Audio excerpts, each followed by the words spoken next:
Whenever we do anything, whenever we want to accomplish something in this world, we must have a goal. We must have some sort of intention. So for instance, if I decide that I want to get to the beach from here, I want to go to the beach. I want to go to the beach and I want to get some seawater for a spell. I have a goal. I have an intention. So what I can do is I can get into my car and drive where I happen to be, about 3 or 4 miles, and get to a stretch of beach that I like. I can take out a container. I can go get the water, put it back in the container, get back into my car, and drive home. Without that goal, I would never have been able to achieve that. But since I had that intention of getting what I wanted, I was able to put forth a very simple plan on how to obtain that goal. And I went into my car and I drove over there. I got my jar out. I filled it up. I put the lid on the jar, got back into my car, and I went home. It was just that simple. And magic is the same way. You know, we need a goal. We need an intention when we're working magic. Now, had I gotten into my car and said, well, my goal is I want to bake a cake, I could then decide that I'm going to use my car to then go to the store to buy the ingredients for the cake, and then go home and get out my recipe and put the cake together, put all the ingredients in the right sequence and put it together, put it in the oven, cool it off, frost it, clean everything up, and then I would have my goal met. But what happens if I say, well, I'm in my car and my intention is to have a cake. And so I'm just going to make sure that this car takes me to the cake that I've made. I'm just going to keep driving until the cake that I have baked appears. That makes no sense. That makes no sense. You can't just decide that your car is going to create a cake for you, right? But that's what we see a lot in magic. All that matters is your intention. All that matters is your intention. Does that make sense, though, that I could just change my intention while I'm in my car and say, well, now what I would like is to have a bachelor's degree in political science. That's my intention. So car, create that for me. And it makes absolutely no sense. So in magic, yes, it is about your intention. It is about your goal. You do need to have a very clear-cut goal. You do need to have a very clear-cut intention. But then you also need the right vehicle to obtain your desires.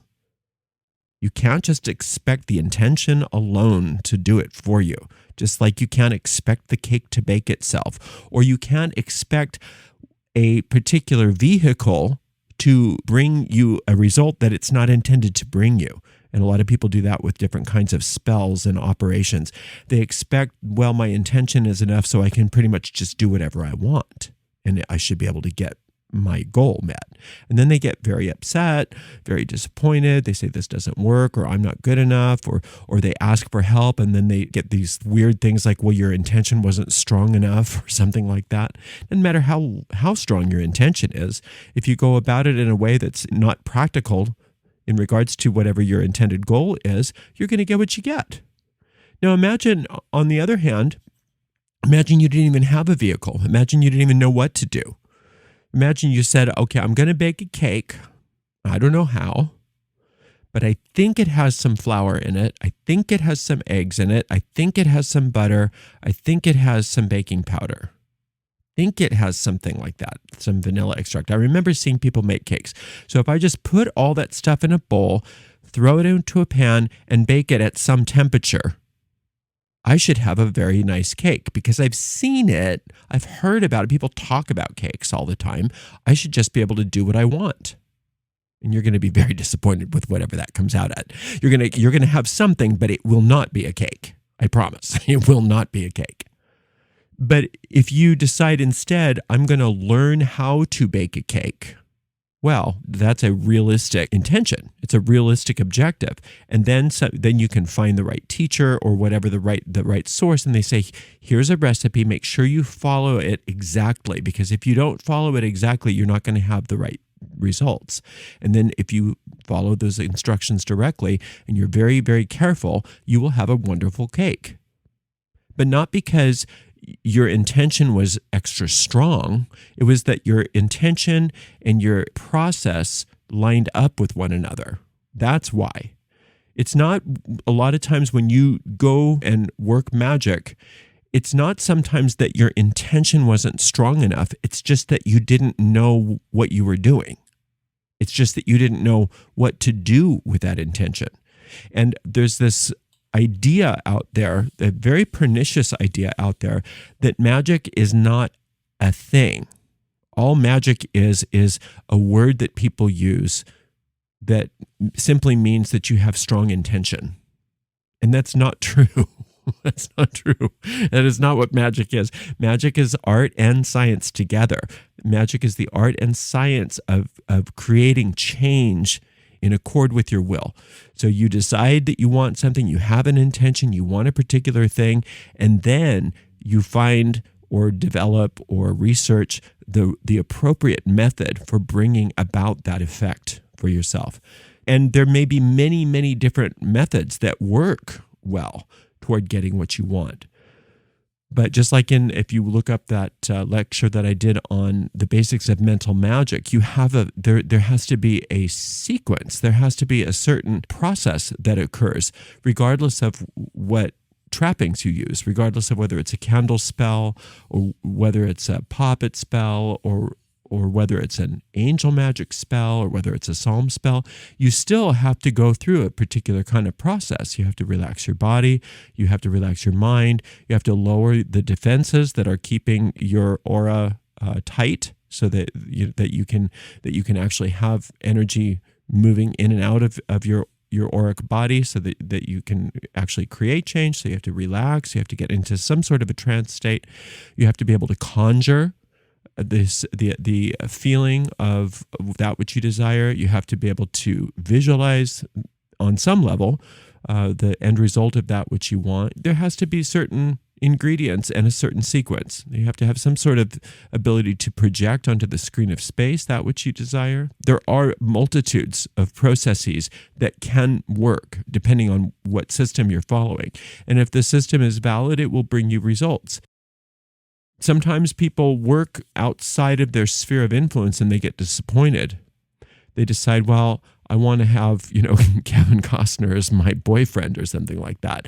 And that's not within most people's sphere of influence. I mean, you don't even have access to Kevin Costner, let alone being able to have an influence over Kevin Costner. And not only that, but you don't necessarily know that Kevin Costner as your boyfriend would make you happy. It's just a fantasy that you have. There's a sphere of influence there. Now, within your sphere of influence, instead of that, you could say, I want to find my perfect mate. I want to attract the mate that is perfect for me. That's within your sphere of influence. You can do that. So working within your sphere of influence is part of it. It's not just your intention. If it was just intention, everybody would have married one of the Beatles in the 60s. At least many people would have. That would have been a very impractical experience for most of those people because there were only 4 of them. So if everybody's intention to have one of those Beatles be their husband, that would have been very impractical. That would have been a very difficult time for all of those Beatles. So it's not just about your intention. It's about what your sphere of influence is. It's about your particular path, what your soul's journey is. Because if you go too far against your soul and what its journey is, your soul's going to say, no, we're not doing that. We're not doing that because my ego's off on a tangent and we've got to get some things done in this life. There's a lot of things that you don't even have power over. Be aware of that. Be aware of the pernicious belief that all that matters is your intention. It is important that you have a goal. It is important that you know what you want to do, but it's equally important then that you know which process to use magically to obtain that goal, and also which process you can use to ascertain whether that goal is appropriate for you, whether it's in your sphere of influence, whether it's something you actually really want, or something that is just a passing lust. A passing lust is not usually a good enough goal to sustain the intention over time either. Because it's not just the intention, it's sustaining that intention over time through a method that has the ability to create practical results for you. So you have to be able to to sustain over time that intention through your chosen vehicle, and making sure that the vehicle is appropriate. Again, your car is not the vehicle to bake a cake. It's a great vehicle for a lot of things. You can get the ingredients for the cake, but expecting that your car is going to bring you the cake is going to cause you disappointment. So sometimes expecting that sprinkling some powder, some magic powder over your cash register is going to create money for you can be disappointing for you, because that's not necessarily what that powder is for. It may be called money draw powder, but that's simply a way for you to key in akashically in your greater spellcasting efforts to that financial energy that you desire. But the powder in and of itself is just a tool. It's just a tool in and of itself. It's not going to bring you the money. It has to be in the context of an actual spellcasting process, preferably something that you have built into your aura through the building of those elemental bodies that we talk about in A Witch's Primer, that you're strong enough to create the goal that you've got this intention for. The intention to be a bodybuilder is a great one, but then you got to work out, right? You can't just say, well, I'm going to just visualize big muscles. You got to actually do it. And the same thing goes with magic. You got to actually work. Magic is not easy. A lot of people misunderstand that, and I think that many of the websites that I see out there do a very big disservice to people, thinking that magic is going to help you skip steps and that everything's super easy that way. No, magic creates a lot of wonderful change in ways that very possibly you couldn't have created on your own without it, but it doesn't come easily for many of us. It takes a lot of skill and work and effort. It's not just wanting something badly enough or intending something in a focused enough manner. It's having all of that, but then also having worked and built up like I call it a magical infrastructure within you, so that you can have a vehicle to create those changes in your life that you desire, those intentions, which are very, very, very important. Magical goal setting is extremely important, but it's the beginning, not the vehicle. You want to go to the store. That's the reason you get into the car, and then then you drive the car to the store. So yes, your intention was wonderful, but sitting at home going, I want to go to the store. I want to go to the store. I intend to go to the store. I really have a strong intention to go to the store, isn't going to do you any good. I don't care how advanced of a magician you are. You're going to have to get in that car, or you're going to have to walk outside the house. You're going to have some means of transportation, whether it be your feet or a car or a bicycle or a bus or a subway or something to get you to your intended destination. Your intention is important, yes, but it's not the end of the story. Remind yourself of that a lot, especially if you hang out in a lot of these places where it's just your intention. It doesn't really matter. It's just your intention. Sometimes it's true that the vehicle that you decide to use when you're working magic is not as important for certain goals as for other goals, but it's still not just your intention. You still have to have strength built within your aura. You have to have strength built. You have to have built up your witch's pyramid. You have to have that faith, that imagination, that will and secrecy working in balance with one another. And then you have a process that you're going through, whether it be mental or including things in the physical world, right? It's not just your intention. So be aware of that. Don't allow yourself to fall into the trappings of, oh, it doesn't matter. All that matters is my intention. If that were true, we wouldn't need any of this. None of this would be necessary. Life would be different. I'm just going to think of it and it'll be there. I'm just going to want it bad enough and it's going to be there. It doesn't work that way in this world. It doesn't work that way in this world. We have to work for things that we want. We have to earn things that we want. We have to actually put forth effort in order to get results. Now, when we put forth magical effort, oftentimes we're able to get results that are greater than what we could have gotten had we not done the magic. But even within that, if I do a spell for more money, oftentimes that means that my workload in the world increases. Oftentimes that means that I have less free time as a result of that I'm going to work harder. And that's the way that my spell manifests. It doesn't usually manifest that money just comes for nothing. Oftentimes, if I want to increase my wealth, I learn, I'm directed to places where I can leverage my time better, and I can learn how to create more wealth in ways that are efficient time-wise for me and energy-wise for me, but not instead of time and energy. Get a real clear idea that intention is not a catch-all. Intention is not enough to create a result. It's important, but it's the beginning, and it's not a replacement for hard work. Hard work is not something that is anathema to magic. It is necessary for magic. In fact, most people fail at magic because they don't want to work. They don't want to do it. They just want to twitch their nose. But to get to the point where it appears that you're doing is twitching your nose, you work really hard to get there. It may appear to some people, that things just happen for you, that you don't have to do anything, that all you have to do is, light a candle or say a few words and things just change for you. And it may appear that that's true, but that's come after a lot of hard work, right? Just like when somebody stands up on the stage and they are able to sing this glorious aria with perfect note separation, and there's absolute perfect coloratura, and everything is technically perfect. Their characterization is perfect. All of it is perfect. And they're doing it in such a way that's so effortless. It looks like they could do it in their sleep.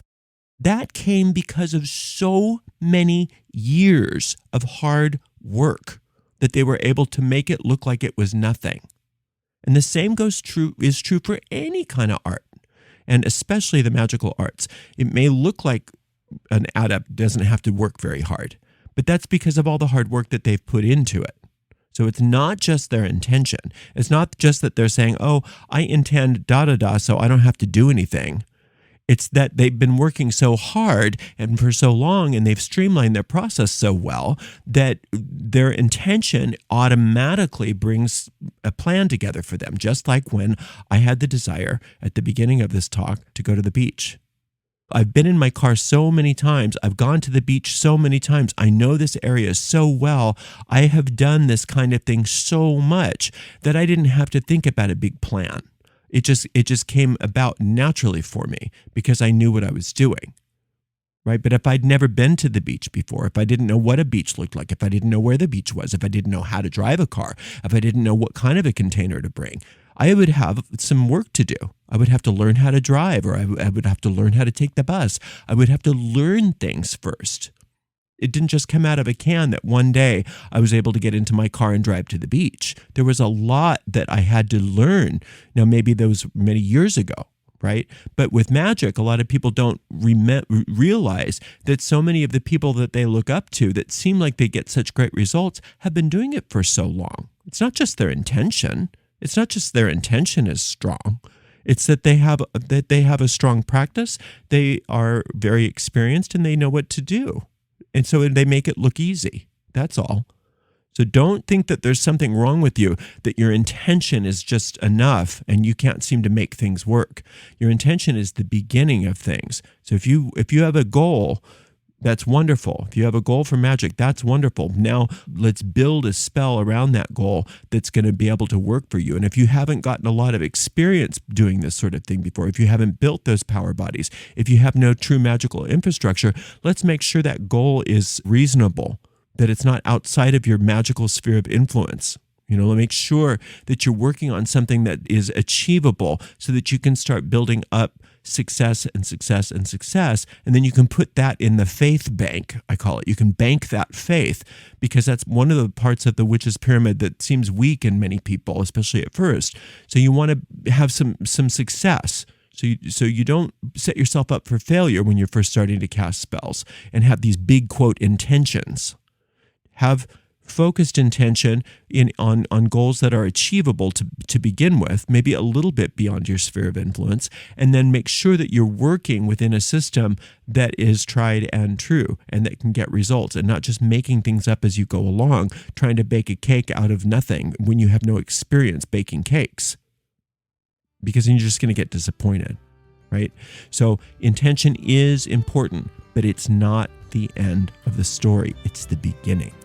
Thank you so much for spending a little time with me today. I so appreciate you, and we will be back soon. Until next time, blessed be.